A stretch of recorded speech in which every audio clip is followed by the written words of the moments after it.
చేస్తున్నామా? బిర్యానీకి రెడీ చేస్తున్నాం. మసాలా దినుసులు, అల్లం వెల్లిగడ్డ పేస్ట్, పసుపు, గరం మసాలా, ధనియాల పొడి, కారం పొడి, ఉప్పు, పెరుగు. ఇప్పుడు కలపాలి. ఇట్లా ఎంత మంచిగా కలిపితే ఇట్లా అంత మంచి టేస్ట్ వస్తుంది. నూనె మంచిగా కలపాలి. ఇట్లా ఇక కలపడం అయిపోయింది. ఫ్రిడ్జ్లో పెట్టుకోవాలి. ఫ్రిడ్జ్ లేని వాళ్ళు బయట కూడా పెట్టుకోవచ్చు. ఇది మంచిగా నానింది 2 గంటలు.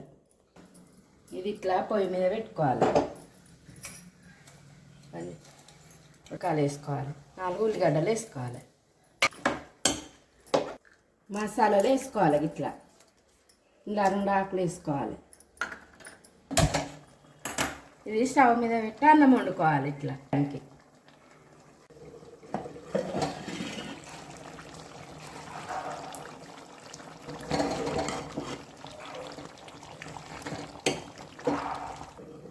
అన్నంలో ఉప్పు ఎత్తాను.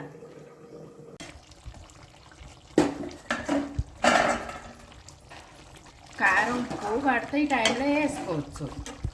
80% ఉడికింది. వంపేసుకుందాం. ఇప్పుడు 50% ఉడికింది. స్టవ్ బంద్ చేసేస్తే ఇక